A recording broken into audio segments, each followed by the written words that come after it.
and welcome to the show. I see the hot right here on Active Citizens. Here are the political and governance stories currently generating conversations across Nigeria. Now, from allegations against a federal minister to activist governance clashes to solidarity rallies and a tense media exchange in Abia State. But before we dive into it, let me welcome my gist partner in the studio, Sharon and Chidi. Good afternoon, Sharon. Good afternoon. I'm very well, and you? How was your weekend? It was very restful. Oh, that's really great to hear. Very well. Thank you. All right, let's move straight to the stories. First, David Umahi, Nigeria's Minister of Works, has strongly rejected allegations that he once made inappropriate advances towards a woman and owes her money related to campaign expenses. The claims circulated widely on social media and were linked by some commentators to Natasha Botiu-Dahan. Though no formal complaint has been confirmed publicly, Umahi dismissed the allegation outright, insisting it is false and politically motivated. The minister says if the claim truly came from Senator Oti, he would confront it directly and defend his reputation. So for now, the issue remains allegation versus denial with no official legal proceedings announced. We'll take a look at that video, and when we come back, we have more discussions on the topic. Your leaders, because what a man soweth, the person will reap, so this is very important. And I want to thank a lot of you who know me very well, party chairman. I owed nobody, and of course I presided over both men and women, and nobody ever said, I harassed him or I owed him. Deputy governor the same, governor for 8 years, and I did fantastic, infrastructure. So nobody could come and say, oh, he's been owed, unless the person is being mischievous. So what you read on social media, I'm not worried about it. It makes me stronger, and I've fought many battles. So this is nothing. There's nothing wrong to say, oh, you are chasing a woman. But if it is Natasha that is accusing me of chasing her, then my face will be bolder. But not anyhow person that will accuse this handsome man of chasing him for 12 years. That person must be the Queen of England. Because even one man that cannot chase Senator Natasha for 12 years. So it's just to make social media to be alive. But I think we can turn our attention to the war in Iran now, and then allow Dave Umahi to rest.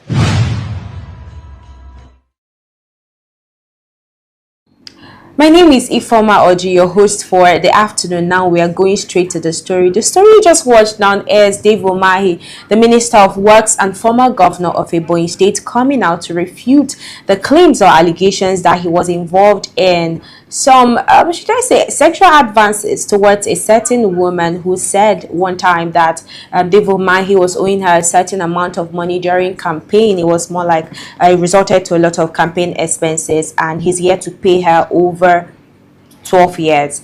And I'm just going to start right with this question, because we took this topic last week and we were discussing the reason why he should be owing her that amount of money for that long, and he didn't stop there. He made advances. According to the woman, he made advances which she turned down, and which resulted to him not paying her money and him detaining her in correctional center. And apart from that, now he has come out to refute that he never made any advances towards her. Let me get your take. Just don't say too much, because this is too much discussion for the afternoon. Let's start with this particular one now. He has come out to say that it is politically motivated. Do you think so? It's everything that is politically motivated. The fact that he even made light of it and said, if this was Senator Natasha, then my face will be bolder. I can't have someone, an anyhow person coming to accuse a handsome man like himself that he is involved in sexually harassing. But we're forgetting that there are people who are just pigs, I'm sorry to say, who do not have Exactly. specs, who, as long as it's under a skirt, they are down for it. That's the level. There are levels of, you know, animals in the animal kingdom. So there are people in that level. Now, so that does not even hold water. Although I understand, but what I'm getting is that it seems a lot of politicians have their eyes set on Senator Natasha. She is a really beautiful woman, but it's also very wrong on Dave Umahi's part to put her in that comparison, seeing that Senator Natasha is a senator of the Federal Republic and also a married woman. So, you know, that's all shades of wrong. You can say that between or amongst your friends, but on national television, I have a big problem with that. Now, back to Dave Umahi and this woman who has come out to accuse. You know, when we were talking about this last week, I said it is not possible that Dave Umahi cannot pay this woman her money. Exactly. It is him outrightly showing that he has power and has refused to do what is needed just because he's in a place of authority and he's in a place of power. And I checked the comment section and someone helped me put this in better words, that he's just being power drunk. And I really like that. It's not just being power hungry, he's power drunk at this point. So if you have such accusation, even a madman at least deserves to be listened to at some point. So let us, why can't he hear her? Maybe he has forgotten. He said he doesn't know her. Yes, that's what I'm saying. Have a sit down conversation with her. Oh, you're accusing me, you're being, what exactly, where did we meet? Let me just say he forgot, right? He does not know her, which I really doubt, but let's just say that. Have a conversation with her and get to the bottom of it. You using force to shut her up is painting a totally different picture, like there's something he's trying to cover up. No, there was something again that happened recently, that should be over the weekend. The woman collapsed.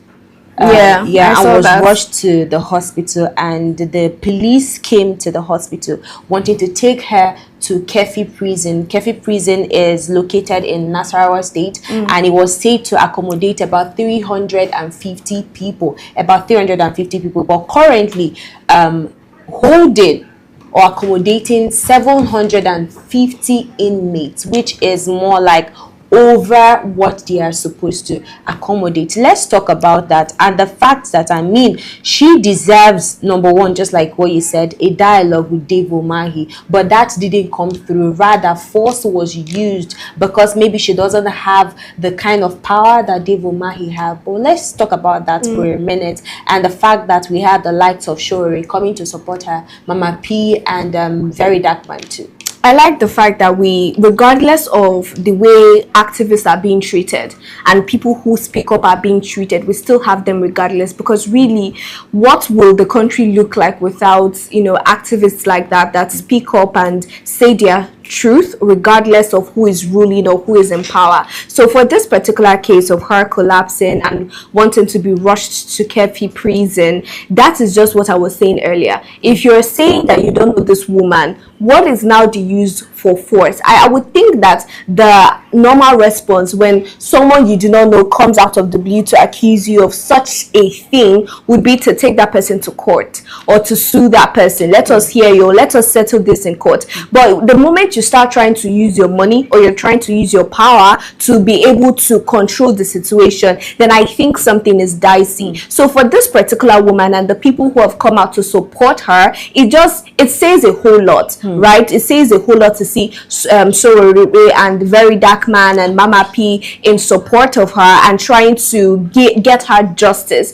Now, this woman has come out to say that you are owing her, and I think at some point she has even brought out receipts to that effect, right? Now, where is your own receipts? Where is your own evidence? Let us see that. Let us judge that, since you doesn't want to take this matter to court. But it is just absolutely wrong and a shame also to the Nigerian police force for playing a pawn in the hands of power drunk politicians. I think his defense here, or his receipt, is diversing the topic to Iran, changing attention or shifting attention. I think he's just trying to make light. Yes, I know. I'm just trying to tell you, maybe that is his own receipt, because basically he might not have a receipt. But meanwhile, another controversy involving Umahi emerged online after activists alleged that a fake detention order was used in a related dispute. Now, a detention order is formally or normally used by a court to legally authorize the arrest or custody of an individual. If such an order is fabricated or improperly used, It would raise serious legal and constitutional concerns. However, details surrounding these allegations remain unclear. No official confirmation has yet emerged from authorities regarding whether an illegal detention occurred. Let's take a look at the video. Resist you people to the last. We will resist you people to the last. They will not take that woman from here. We will resist them to the last. This is witchcraft and wickedness. If they like, let them go and bring the Minister of Interiors. She will not live here. If they tear gas, we will come back. Fake detention order. Maybe they hear them. The magistrate has said that they did not even sign a detention order. So we have no business with the prisons. But because Umayi is the minister now, Umayi is the minister. Please don't tell me to come down. You're not going to come on here. Not be to sing. You know, they know she not going to come on here. Fights go bust. We will resist you people. It don't concern me. She won't live here. Nothing will make Madam Tracy live here. Hey, yeah? Lie. She's not going to live here. For them to carry her, they go carry all of us go prison.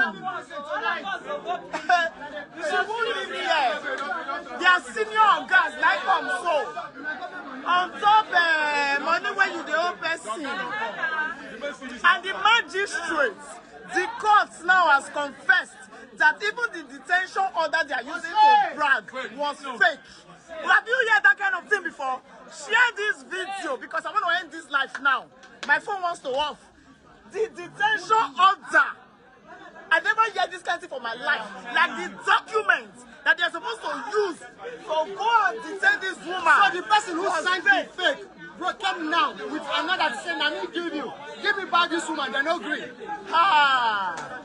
That's why she must go Kefi prison. See, if you're in Abuja, meet us at prison.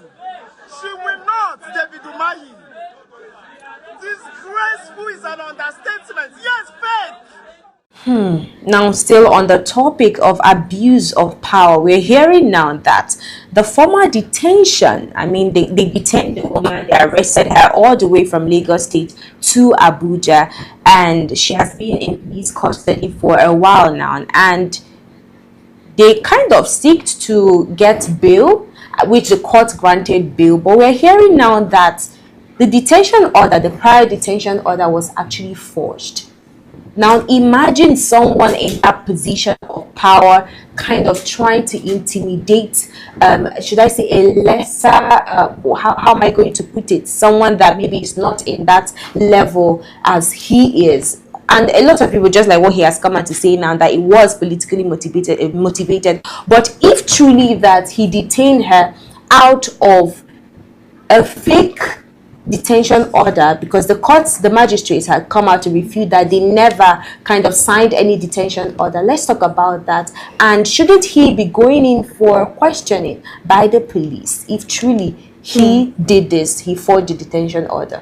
See, I think forging a detention order is the least of the crimes Dave Umahi has committed when we're talking about using power and using force to silence people. Now, this is another level of crazy. All right, you have the police force, and you know, when I was talking earlier, I said, why not take this to court? And not that you just use the police to intimidate this woman who you claim you have never met before. You now went as far as forging a detention order to that effect, and I think that that is all shade of crazy, because you cannot tell me that if he knows, if Dave Umahi knows that he will go down for it, if he is caught doing something like that, he will go ahead to boldly do that. And I feel, I might be wrong, but I feel that this is not his first time. That this is not the first time he would do this against an individual. It is just because this woman has a lot of eyes and attention. She has likes of Mama P, VDM, and the likes who are backing her up. That is why we have, and of course, because of our audacity, that is why we have gotten to hear about this case. What about the cases that we haven't heard of? Now, talking about forging a detention order, truly, he should be called in for questioning. But because we are where we are, I know that's not going to happen. You know, there was a video of his I saw one time when we took some story back in 2025 where he was saying, speaking to his fellow politician, that he kind of took the land of a certain woman, that he wouldn't have taken that land if not for the way she reacted, her approach towards him, that she started acting disrespectfully, so he had to take the land. Now, I believe maybe he didn't know that somebody was filming while he was talking. And aside that, I've seen a lot of videos online where pictures online where he was trying to hold was the wife of the late Ojukwu by the waist, which she had to, you know, hold back. She held back his hand, and you know, all these things is kind of pointing to him being guilty to this particular allegation. But just like we said, why is it that he has not come out to provide his own receipt if truly this incident did not occur, or if truly he is not guilty? But still talking about the issue, activist Sowore has issued a warning to the leadership of the Nigerian police. Sowore has issued a warning to the Nigerian police, cautioning that if security agencies begin their tenure by harassing activists and suppressing dissent, they risk damaging their reputation. The activists made the statement while addressing journalists, stressing that Nigerians must remain free to criticize government policies without fear of intimidation. Let's take a look at Sowore. Long and short of it, I called the new IGP and told him, if this the way you want to start your tenure, you will be disgraced like your predecessor. So he then called the police that came to disperse. So they had a conversation with the police in the area to keep her overnight while we processed the bail. This morning I woke up and came to process the bail. We concluded the bail. We couldn't find magistrates. As we were processing the bail, the same policemen brought in policemen from the FCT. They drove quickly to this and produced a detention order. And we started challenging them that we are still processing bail. Where is the detention order in the scheme of things? I even told them, I said, I can take this woman and keep her till tomorrow. We'll come and complete the detention order. They will not hear any of that.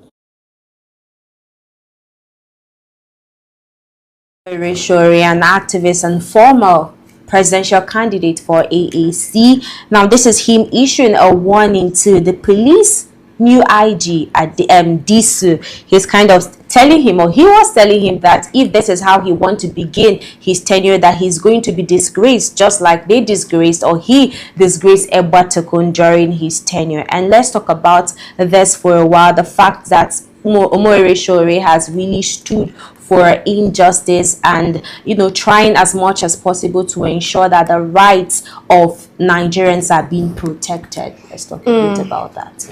You know, the other day we talked about the new IG of police, in person of Disu, after whether he was sacked or he resigned. He just left the seat, and we know there's a new sheriff in town, in person of Disu, and we're looking at a video that he made addressing the press as to what would be the difference that he would bring now as the new IG of police. And some of the things he said was that he was going to take into consideration the welfare of his people, because if they are well cared for, they will be more motivated to do better. Exactly. And he said he was going to bring integrity and all of that. And I said we're just going to discover if everything he has said would actually come to pass based off of the time that he's given and what he's able to do within that period of time. Now, if Sowore has come out to say, and truly we're seeing now that, you know, the police force has actually been involved, but I don't know if this is a yardstick enough for me to judge Disu already. I just feel like I still want to look at it more and see what he does with this new position. It might be that because there's a video that we saw and Sowore went to see the new IG of police, and there were some police officers that were trying to stop him, and he was asking, oh, what of your new IG? Like, oh, we have a new IG. Yes. Oh, we are not aware. So maybe they have not really completely officially transferred power to Disu, because it's all too soon. That is the benefit of doubt that I want to give, because whether we like it or not, we need change. We can't have a repetition of what has not worked in the past to be implemented right now. And that is why I'm saying, let us just still watch and see what he does. But really, like what Sowore said, if this is how he wants to start, he's not just going to have a problem with Sowore, he would have a problem with the entire Nigeria. Definitely. Now, in 2 minutes, we're seeing that the police is kind of in the middle of all this.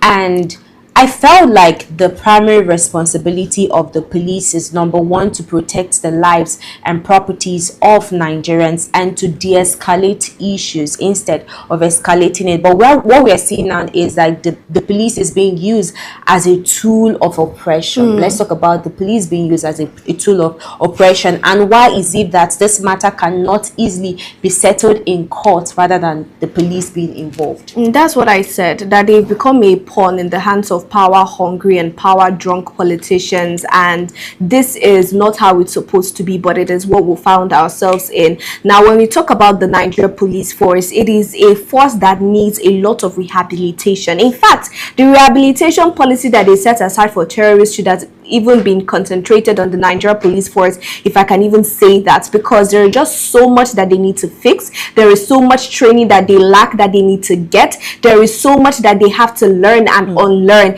as a force, and as as you know, a national security agency that is responsible for the lives of people and the properties of people. I think for the longest they have done below par when it concerns performing their duties. And anytime we think, okay, this might be the turning point, even with the Nigerian President Bola Ahmed Tinubu coming out to call for 100,000 withdrawal of policemen from VIPs, we're yet to hear a follow-up as to that effect. Was it really implemented? Because when I still see VIPs with their policemen, so what is going on now? The police force is as though they have resisted transformation, and they have resisted change for so long. Why? I don't know. But it is very important that they get to that point where they make the changes that are necessary. All right, I think this whole incident going on socials and out of socials is kind of a litmus test to ensure or to see if this new IG of police can deliver on his mandate. And the police, just like we discussed when he was reinstated or when he was instated into office,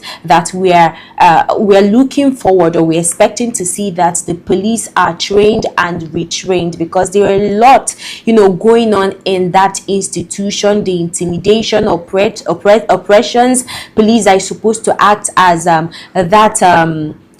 protectors, or should I say your guardian angels. They say the police is your friend, but right now we can't really tell if they are truly your friends. Instead, some people will call them predators. But still on the topic, then, in response to growing online criticism, some civil society organizations have announced plans for a massive solidarity rally in support of Minister Dave Umahi. The groups accuse activists, including Sowore and social media personality Martins Vincent O'Shea, popularly known as Very Dark Man, of spreading claims that damage the minister's reputation.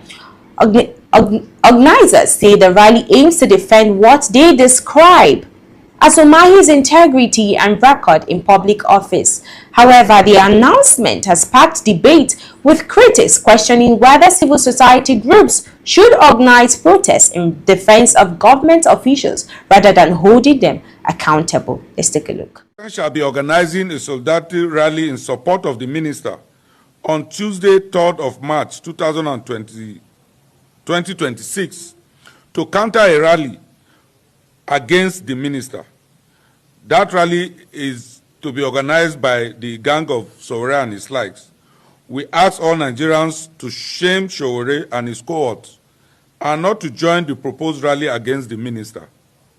Kotan called on Nigerians to resist emotional manipulation, to respect due process, and to allow institutions of state to function without pressure from rival narratives. We're in a country where anybody accuses a high-placed government official, whether it is true or not, the public had condemned that person, believing that everybody has the tendency of being immoral in their works. Concerns call on all Nigerians to resist emotional manipulation, to respect due process, and to allow institutions of state to function without pressure from rival narrative. We reaffirm that no citizen is above the law. Equally, no citizen should be publicly condemned without proof. Justice must be evidence-driven. Governance must not be derailed by distraction. Thank you very much.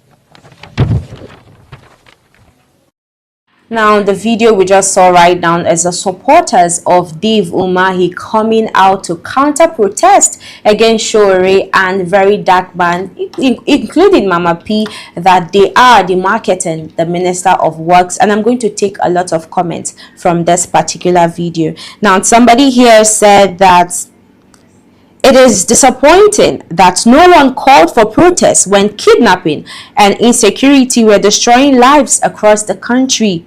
People remained silent while citizens suffered daily fear and loss. Now protests are being organized because of one individual, while the real issue affecting millions are ignored. The safety of lives and the security of the nation should always come first. Nigeria deserves voices that stand up against insecurity and injustice, not selective outrage. Now, another person said the lack of unity in Nigeria by its masses, Naim, they cause all this kind nonsense. Anyways, we could deserve the leaders we now get. But I think we'll just talk on this first comment I just read right now, which is someone, Miss Joy, you're saying that the leaders are really quite disappointing, and the people supporting these leaders are equally disappointed Nigerians that nobody came out to kind of rally or protest against the recent and consistent killings that we've been having in different parts of the state. But when it came to this particular individual, the Minister of Works, they remember there is something like protest. Let's talk about that, Sharon.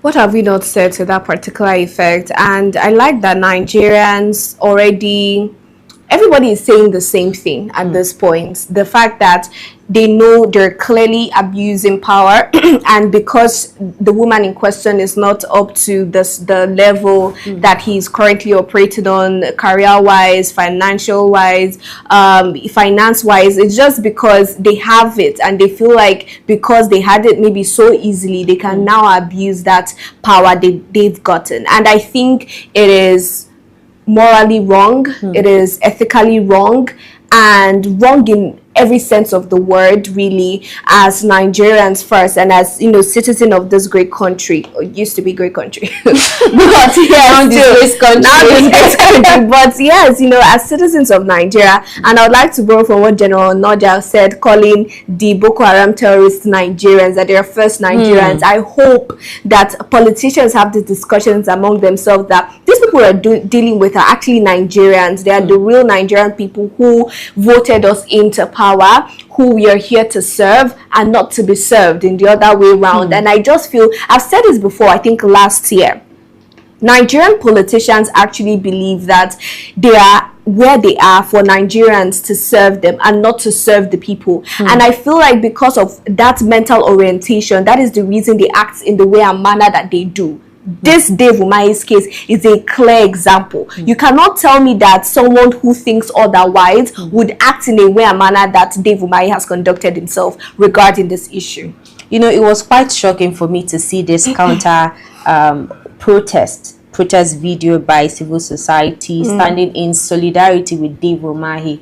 And just like this person said in the comment section, that these are the people that we're expecting will come and condemn the killings that we've had in Nigeria. Rather, this is the time they remember that, oh, there's something like protest and we need to protest against those fighting against the integrity of Dave Umahi.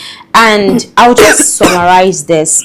Civil society organization or groups are supposed to stand at that, I'll not call them opposition party, but as those group of people that will question the policies of government, those people that will stand and seek accountability from the leaders who govern them. But I think the reverse is the case here. But I think this is where we will be ending our discussion on this particular topic. Now, this conversation is not ending now. It will definitely continue in the comment section. But do you think that the civil society organizations should wade in on this particular matter instead of supporting the said woman. I felt like investigations were supposed to come out ab initio, or even currently people are supposed to see who exactly is saying the truth. Is it the woman that came out to allege that she was there was some sexual advances by the Minister of Works, or rather a different case scenario? But still talking on the issue, I think I'm going to leave the conversation on the comment section. Let it continue there. But I think everything going on here is basically I'll just say the misuse of power. We need to get to that point whereby we place people of integrity, people of pristine characters into leadership, people that will represent the integrity of Nigerians, people that will stand for the rights of Nigerians, not for the people that will trample on the rights of Nigerians. And just like another person said in the comment section, that we deserve the leaders that we get, because at the end of the day, we are the ones, some of us do, vote them into political offices. And when they get to that, instead of helping Nigerians, instead of developing Nigerians, they go ahead to kind of act as intimidators to Nigerians. So I think to a very large extent, we should be wary of the people we place in power. And 2027 is another year that is giving Nigerians the opportunity to make the right decision. So the decision we make in 2027 can actually make or mar us from 2027 and beyond 2027. But this is where we're going to call it a wrap on As It Dey Hot right here on Active Citizens. I will be leaving you a video, I think a media parley that happened between the governor of Anambra State, Governor Alex Oti, and a media personality trying to interview him on his infrastructural development plans and how he has impacted the lives of those living in Abia State. And that was really, should I say, to an extent, a fracas between him and the man, because he commanded the man to stand still and listen to him. I think we'll take a look at the video, and maybe drop your comment section in the comment section. Let's take a look at the video. Good evening, Your Excellency. My name is Chika Wampueze from Dawn Media Group. Your Excellency, your administration has received praise for visible infrastructure projects and reforms. But critics say that measurable impact, transparency, and inclusive governance need improvement. Your Excellency, I want to ask, can you provide verifiable data showing how your policies have directly improved the economic and living conditions of ordinary Abians beyond infrastructural development, Your Excellency? Thank you. Thank you very much, Chika Boys. The next person, the last. No, you won't move. Okay. You won't move. It's not. You've not said anything. Do you live in Abia? Okay, so if you live in Umuahia, you are the one that will provide data. The road you use, is it tarred? Okay. Yeah. Do your children pay school fees? Okay, but you see children that don't pay school fees, right?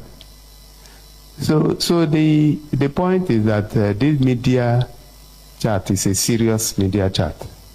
So we are not here to massage your position. You can't come to a media chat and you are asking me to provide data about the measurable impact on work that is being done in the state where you live. It's irresponsible. Okay, that we throw this open for people to ask questions doesn't mean that people should be stupid. So if you can't feel what is happening in the state where you live, then I'm sorry, I can't help you. So let's take this very serious. Okay? I mean, speech is free, so you can, but when you come for my media chat, you must be prepared. If you don't have any questions, then you don't raise your hand. And the loss, what do you mean? What do you want to hear from me? Maybe give him the microphone. Let me hear exactly what he means so that I can answer him. Okay, sir. I said that beyond road infrastructure, beyond construction, what impact can we know about the positive impact, the economic impact on the living conditions of the average Abian that your policies have impacted? That's all the question I'm asking. So is that what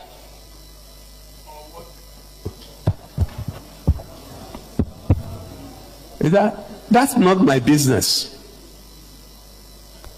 What my business is to deliver on my promises. So it is for you as a journalist, if you actually want, okay, to now say, because roads have been done, accidents have reduced, travel time has reduced, there are electric buses all over the place that has the environment that is free of charge. There are 200 primary health care centers that were not here before. So when somebody takes ill, he can go to a health care delivery center in his ward. Because you have fixed the state, businesses have returned. I don't know how much you pay as rent. I don't know how much you were paying before now. So if you want the governor to sit and then tell you the economic impact, then something is wrong. You understand from where I'm coming? Okay. Okay, so next time when you are coming to ask questions, prepare very well.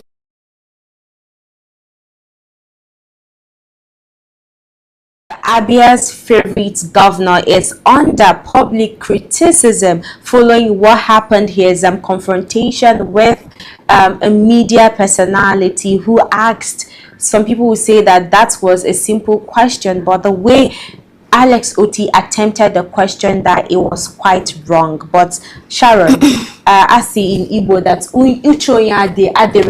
a lot of people have said something concerning this particular topic on the comment section. Some people said that Alex Oti's approach or his response towards that question was wrong of him, and on the other hand, that the journalist who asked the question was equally wrong. So your 2 cents on this, who do you think was wrong?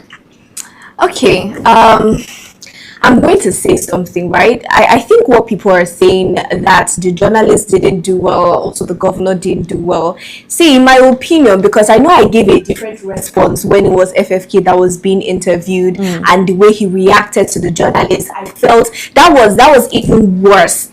That was times 10 of what we are seeing Alex Oti doing to this journalist that asked that question. But I think it comes with the job, right? As a journalist, that there are just certain questions that you ask, maybe to get answers, or maybe to just upset. Maybe not, I won't use the word upset, maybe rage baits. It's just part of, it's just part of the job sometimes. And then it might not be intentional. He might just be asking a harmless question, or he might be in support of the opposition and is echoing what the likes of Ojus or Kanu has said, saying that the only thing Alex Oti has done is to repaint roads, that it's not even about constructing, he repaints roads. So this particular statement, they've been trending all over social media. Now, to be confronted with someone who has the mind to stand in front of you and echo those words, I understand the Abia State Governor's response. I cannot be putting in my best, and you would come and try and water that down in my very presence by asking certain questions, whether it's directly or indirectly. What you're trying to do is trying to put me on the spot and saying, okay, you've done this, do you have proof? And for someone like the Abia State Governor, Alex Oti, who who everybody, even people that are in Anambra, in Enugu, in different states, can already see, can tell the electricity, the senior citizens policy that he's put in place to care for senior citizens in Abia State. The recipients of his good government are in support of that response. Because when you look at it, whether we like it or not, Governor Alex Oti is a calm, and because of that demeanor that he has, a lot of people have tried to trample on that and take advantage of that calmness that he has. So from time to time, it's good to just give them that boost. Just give them that boost. It is a perfect balance to the type of person that the governor is. So whether it's wrong, I think it was a good balance, because at the end of the day he answered the question. He answered the question. So that's just it for me. Yeah, definitely. For me, I think I would just told the part of what you just said right now. Yes, we understand that his tone was quite aggressive in the beginning. Maybe some people said that he didn't really interpret the question that was asked initially. But towards the end, or when the media personality, the journalist, reiterated the question, he now told the part of answering the question correctly. And I think just like what you said, Alex Oti has this calm demeanor that you feel like he's that kind of person that you can easily intimidate or talk over. But hearing him address this man firmly, I think it sends a different narrative to Nigeria, that he is calm, but he is not calm. He's ready to give you was and most as you want it. So if you need peace, he will give you peace. If you need was, he will present it with open arms to you. But this is where we're going to call it a wrap on ACD Hot right here on Active Citizens. Like I said earlier, the conversation might actually end here, but it can continue in the comment section. So do well to drop your comments in the comment section. Do well to share, like, and subscribe to our YouTube channel. Till we see you in the evening for more political updates. Do have a lovely afternoon.